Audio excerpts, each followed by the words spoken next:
Hi welcome friends. अब तो दो स्ट्रैटेजीज हम लोगों ने तो देख ली अब तक, ट्रेंड फॉलोइंग और ब्रेकआउट, वीकली ब्रेकआउट्स।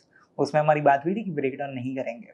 तो आज एक ऐसी इंटरेस्टिंग स्ट्रैटेजी आपके साथ लेके आया हूँ कि जो भी बहुत पॉपुलर है, मतलब अगर आप स्विंग ट्रेडर हो तो प्रोबेबली ये भी एक गो टू स्ट्रैटेजी आपके पास होना चाहिए। तो ये स्ट्रैटेजी हम लोगों ने हमारे जो टूल डिस्कस किया था पर्टिकुलर, उसके ऊपर बनाया हुआ स्ट्रैटेजी है Bollinger band. Bollinger band use किया जाता है यही स्ट्रैटेजी के हिसाब से, क्योंकि ये वो टूल है ना, जैसे हम लोगों ने इसमें बात की थी, तो आज इसको थोड़ा सा डिस्कस भी कर लेते हैं। बॉलिंजर बैंड मतलब क्या? एक 20 डेज मूविंग एवरेज है, उसके ऊपर स्टैंडर्ड डेविएशन का एक अपर बैंड और एक स्टैंडर्ड डेविएशन का लोअर बैंड। मतलब 20 डेज से स्टैंडर्ड डेविएशन निकाला है मैथमेटिकली, कोई प्राइस मूवमेंट के ऊपर नहीं निकाला है वो बैंड का हाई और लो। ये मैथमेटिकली कैलकुलेट किया कि प्रोबेबली 20 डेज से दूर इतना प्राइस शायद जा सकता है मैथमेटिकली, और इतना नीचे जा सकता है। जरूरी नहीं प्राइस उतना ही जाए या उससे बाहर ना जाए। जैसे हम लोग बोलते हैं ना कि अगर किसी की, अगर मैं हाइट के एवरेज निकालू या वेट का एवरेज निकालू, तो वेट के ऊपर इतना और नीचे इतना, ये एक स्टैंडर्ड डेविएशन मिलता है हमें। जरूरी नहीं लोग उसके ऊपर ना हो या उसके नीचे ना हो, उसके बाहर ना हो, उसके बाहर भी प्राइस होती है। हम लोग क्या चाहते हैं? हम लोग चाहते हैं प्राइस का एक कंसोलिडेशन। तो ये कॉम्प्रेशन स्ट्रैटेजी का नाम है। कॉम्प्रेशन स्ट्रैटेजी मतलब क्या? हम लोग प्राइस में चाहते हैं एक स्क्वीज। बहुत बड़े बड़े ट्रेडर्स, चाहे वो इन्वेस्टिंग वाले हो या ट्रेडिंग वाले हो, इंट्राडे ट्रेडर्स हो, उनको पसंद है प्राइस में स्क्वीज आना। जब प्राइस स्क्वीज हो जाती है, आपको पता चलता है कि अभी मोमेंटम कम है। इसका ही दूसरा मतलब ये भी है कि शायद मोमेंटम आने वाला है, और अगर मोमेंटम आएगा तो बहुत फास्ट आएगा, और मैं बस वो कैप्चर करना चाहता हूँ। तो ये स्ट्रैटेजी, उस तूफान के पहले वाली शांति को हम लोग आइडेंटिफाई करेंगे बॉलिंजर बैंड के थ्रू। तो वो शांति अगर कोई स्टॉक में है और उसमें अगर ब्रेकआउट आता है या ब्रेकडाउन आता है, तब हम लोग इसको ट्रीट करेंगे। इसके एग्जिट और एंट्री रूल्स के बारे में डिस्कस करेंगे।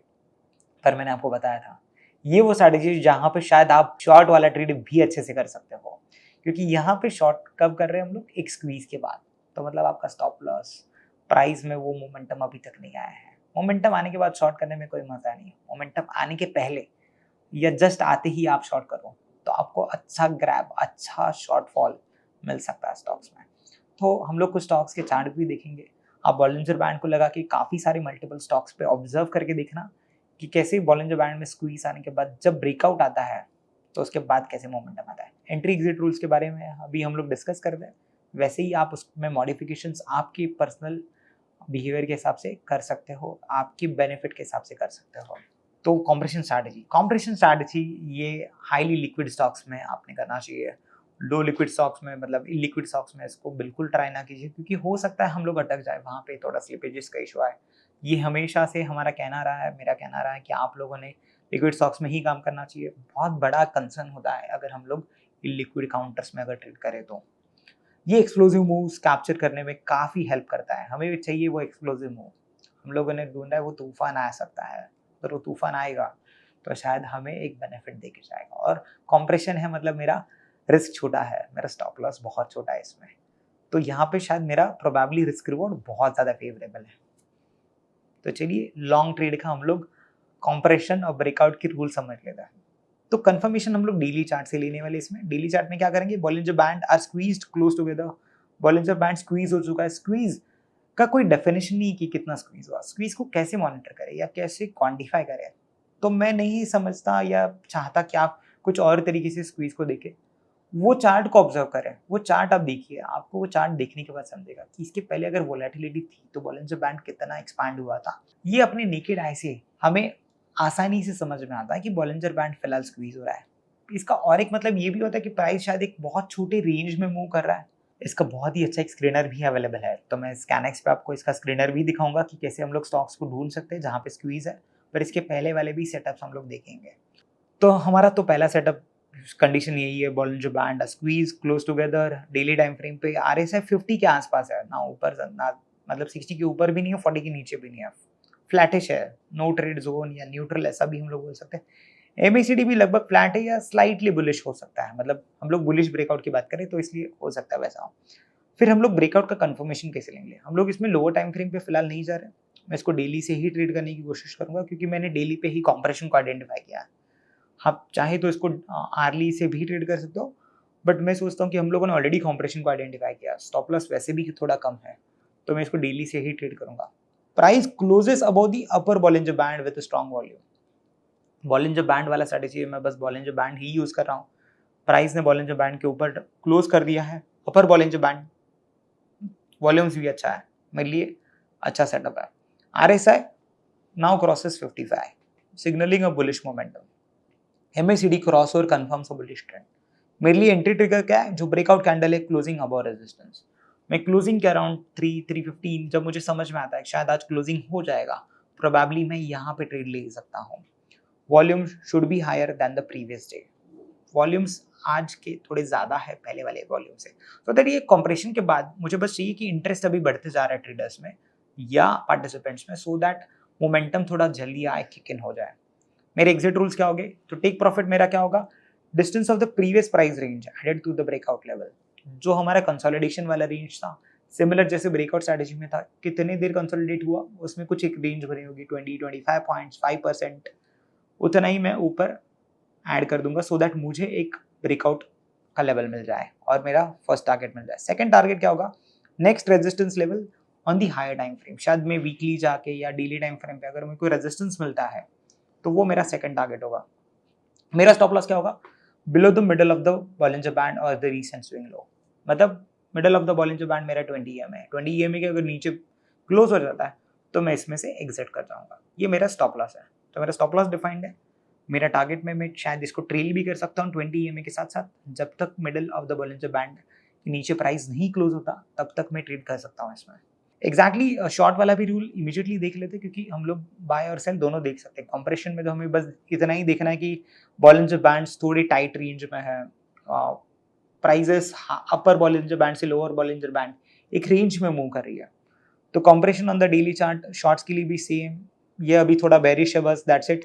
अभी जब ब्रेकआउट या मैं ब्रेकडाउन की बात करता हूँ तो ये बॉलिंजर बैंड के नीचे वाला जो लोअर बैंड है उसके बाहर प्राइस ने क्लोज करना चाहिए, नीचे वाले साइड पे। RSI 50 के नीचे, 45 के नीचे जाना चाहिए। MACD मेरा बेरिश कंफर्मेशन देना चाहिए, दैट्स इट। ये मेरा बेरिश वाला है। नेक्स्ट सपोर्ट मेरा टारगेट है या स्टॉप लॉस मेरा 20 EMA of the Bollinger band जो भी है, उसके अगर ऊपर कैंडल क्लोज हो गया तो मेरा स्टॉप लॉस है। तो देखते हैं अगर कोई चार्ट्स में, कोई स्टॉक में अगर मेरे पास ये अवेलेबल है। तो जैसे कि मैंने यहाँ पे एक चार्ट लगाया है, हम लोग यहाँ पे ऑब्जर्व करेंगे, ये पुराना चार्ट है भारतीय एयरटेल का, जहाँ पे प्राइसेस एक रेंज के अंदर मूव कर रही थी।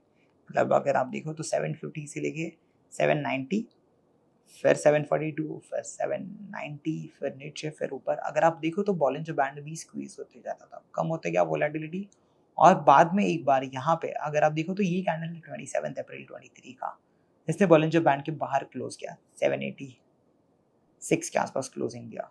मेरा मिडल बॉलिंजर बैंड है 760 के नीचे, तो मेरा शायद स्टॉप लॉस 26 पॉइंट्स है, और मेरा टेक प्रॉफिट जो भी रेंज था, मेरा रेंज है 790 से लेके 740 वाला, तो 50 पॉइंट्स का रेंज है। तो प्रोबेबली 50 पॉइंट्स मैंने ऊपर ऐड करने चाहिए 790 में, तो 840 वगैरह मेरा टारगेट होना चाहिए था। तो ये तो ऊपर ही गया। अगर मैं ट्रेल करता तो middle of the Bollinger band, अगर आप देखिए तो स्क्वीज के बाद ये middle of the Bollinger band break नहीं हुआ है, और middle of the Bollinger band शायद यहाँ पे ब्रेक हुआ 870, तो मुझे 870 पे एग्जिट मिला। तो वैसे ही अगर आपको शॉर्ट अपॉर्चुनिटी मिलती, रिसेंटली अगर हम लोग देखते हैं कि अगर कोई कंसोलिडेशन हुआ था प्राइसेस में या नहीं बिफोर शॉर्ट ट्रेड, अभी अगर रिसेंटली देखें तो प्राइसेस में कंसोलिडेशन हो रहा है, ना ब्रेकआउट है ना ब्रेकडाउन है, तो प्रोबेबली एक स्क्वीज है यहाँ पे भी वापस। अगर हम लोग देखें तो 1529 से लेके ये 1680 ये रेंज में होवर कर रहा है, प्राइस वापस ऊपर गई थी, वापस नीचे आया, ऊपर नीचे स्क्वीज हो रहा है बॉलिंजर बैंड स्क्वीज हो जाएगा। अगर ब्रेकआउट या ब्रेकडाउन आता है तो अच्छी अपॉर्चुनिटी बन सकती है, बॉलिंजर बैंड तो स्क्वीज है। पर वैसे ही आप कोई शॉर्ट स्टॉक को आइडेंटिफाई कर सकते हो। हम लोग अगर पुराना कोई स्टॉक मिलता है तो उसको एक बार ऑब्जर्व करते हैं। चलो इसको देखते हैं। ITC में हमारे पास यहाँ पे एक स्क्वीज वापस बना था, बॉलिंजर बैंड देखो बहुत छोटा हो गया, यहाँ पे वोलेटिलिटी थी बॉलिंजर बैंड में, उसके बाद बॉलिंजर बैंड स्क्वीज हुआ, प्राइस एक छोटी रेंज में थी, 414 से लेके 390 ये रेंज में था, और यहाँ पे आपको ब्रेकआउट मिलता है, ये वाला candle which is having higher volume. नीचे आप अगर वॉल्यूम्स को भी देखो तो यहाँ पे प्रीवियस डे से ज़्यादा वॉल्यूम है। ये ऊपर क्लोज हुआ है 418, और 418 के बाद अगर आप बाय करते हो तो middle of the band is 400, यहाँ पे आपका स्टॉप लॉस है, और आप 20 पॉइंट्स का स्टॉप लॉस है तो प्रोबेबली आपका 40 पॉइंट्स रिस्क हुआ, 460 आपका टारगेट होना चाहिए था, ये 460 तक तो गया। और अगर आप ट्रेल करते जाते इसको तो प्रोबेबली 470 470 के आसपास आपको एग्जिट मिलता, जो मिडल ऑफ द बैंड के नीचे क्लोज हुआ है। तो ये तो वापस लॉन्ग अपॉर्चुनिटी हमें मिली है। वैसे ही आप शॉर्ट अपॉर्चुनिटीज भी ढूंढ सकते हो। मैं तो पर्टिकुलरली आपको स्कैनिक्स पे भी दिखा सकता हूँ कि कहाँ पे हमारे पास स्कैनिंग का टूल अवेलेबल है, जहाँ पे से हम लोग कॉम्प्रेशन को ऑब्जर्व कर सकते हैं कि कॉम्प्रेशन कहाँ पे हुआ है। कॉम्प्रेशन के बाद बहुत ईजी स्ट्रेटेजी में एक ही टूल यूज कर रहा हूँ।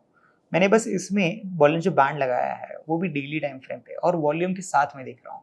मैं बस चाहता हूँ कि मैं ऐसे ऑब्जर्व करूँ कि प्राइस कंसोलिडेट कर रही है। अगर आप मैन्युअली भी एक स्टॉक का वॉच लिस्ट बना लो, लाइक 50 स्टॉक का वॉच लिस्ट बना लो, और उसमें रोज ऑब्जर्व करो अप एंड डाउन करके, बस एरो आपको स्टॉक्स चेंज करते रहना है। आपको दिख जाएगा कि कहाँ पे कंसोलिडेशन हो रहा है। अगर कंसोलिडेशन के बाद अगर आपको दिख रहा है कि कोई ब्रेकआउट आ रहा है, तो प्रोबेबली आप ब्रेकआउट ट्रेड कर सकते हो। अगर ब्रेकडाउन आ रहा है तो ब्रेकडाउन आप ट्रेड कर सकते हो।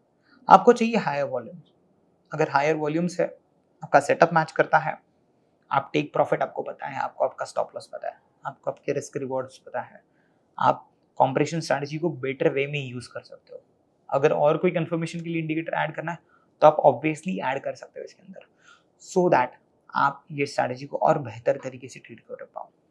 Bollinger band in itself is a complete tool, एक बहुत अच्छा टूल है, जिसके हिसाब से एक बहुत अच्छा इंडिकेटर है, जिसके हिसाब से आप आपकी ट्रेडिंग स्ट्रैटेजीज को और बेहतर तरीके से बना सकते हो।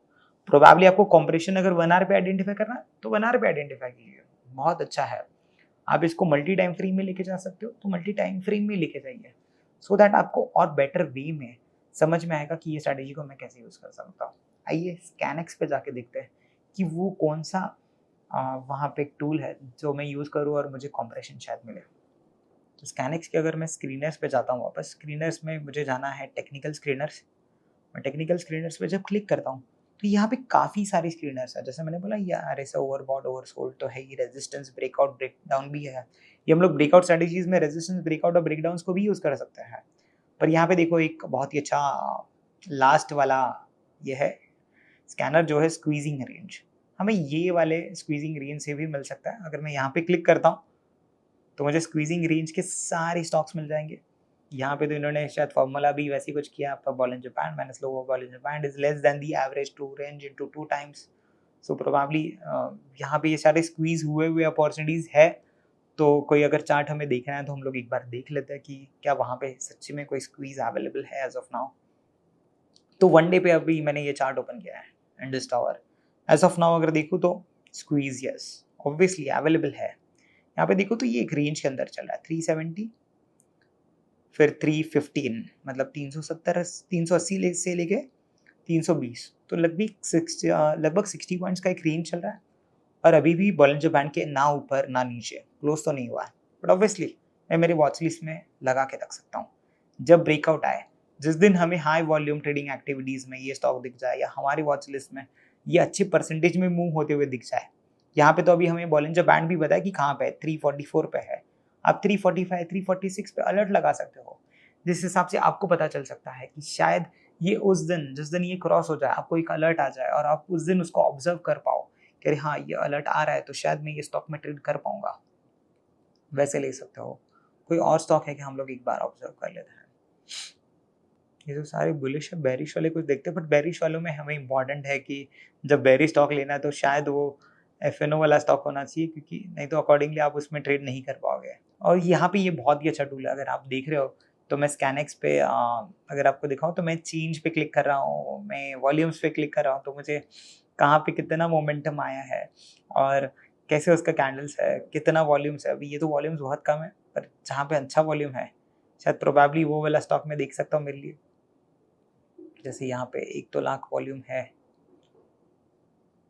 ये 4 लाख है मेरा ग्लोबल। फंडामेंटल्स मैंने अभी तक नहीं देखे हैं, तो पर हम लोग अगर टेक्निकली बात करें तो मुझे बस चाहिए बॉलिंजर बैंड का स्क्वीज हो, स्क्वीज के बाहर प्राइस क्लोज हो, वॉल्यूम्स अच्छा हो। अभी इसमें स्क्वीज तो है बट बाहर नहीं क्लोज हुआ है, तो आपको बस यही ऑब्जर्व करना है कि बॉलिंजर बैंड कहाँ पे है, उसका स्क्वीज हो रहा है। ये टूल से आपको स्क्वीज वाले स्टॉक तो मिल जाएंगे, आप आपकी स्कैनर्स में इनको ऐड करके रख सकते हो, सो दैट आप अकॉर्डिंगली जब आपको लगे तो आप इसको बेटर वे में ट्रेड कर पाओ। अलर्ट्स लगा के वॉच लिस्ट में ऑब्जर्व कर सकते हो। मोमेंटम जिस दिन आए आपके फेवर में अगर आए तो आप अकॉर्डिंगली ट्रेड करो। स्क्वीज ये स्ट्रैटेजी ऐसा है ना जहाँ पे आप आरएसआई एमएसीडी को थोड़ा बाद में इंपॉर्टेंस दे रहे हो, आप बस एक रेंज को ऑब्जर्व कर रहे हो, फिर तो जहाँ पे ब्रेकआउट आएगा अपने आप आपका MACD या RSI आपके फेवर में ही रहेगा, क्योंकि वो प्राइस के ऊपर ही ये तो बना है। प्राइस अगर ऊपर जा रही है तो RSI बुलिश हो जाएगा, MACD भी बुलिश हो जाएगा, क्योंकि स्क्वीज था। तो ये ऑलमोस्ट दोनों फ्लैटिश ही रहेंगे, RSI और MACD। तो इसलिए हमारे लिए बॉलिंजर बैंड ये ऐसा अच्छा टूल है इसीलिए हम लोगों ने इसको पहले वाली वीडियोस में कवर किया था, और तब इसमें इसलिए डिटेल में बात नहीं हुई और नहीं की क्योंकि मुझे पता था मैं आपको ये एक स्ट्रैटेजी बताने वाला हूँ।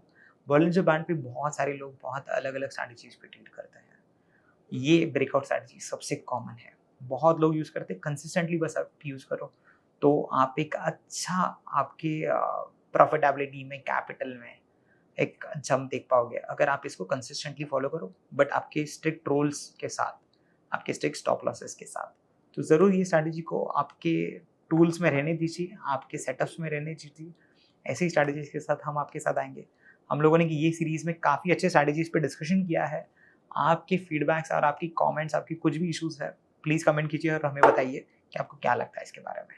अभी हम लोग नेक्स्ट सबसे इम्पॉर्टेंट, ये सारी चीज़ें स्ट्रैटेजीज तो हम लोगों ने समझी, इम्पॉर्टेंट टॉपिक रिस्क मैनेजमेंट और ट्रेडिंग साइकोलॉजी, उस पर डिस्कशन करेंगे। मिलते हैं नेक्स्ट वीडियो में। Investments in the securities market are subject to market risk. Read all the related documents carefully before investing.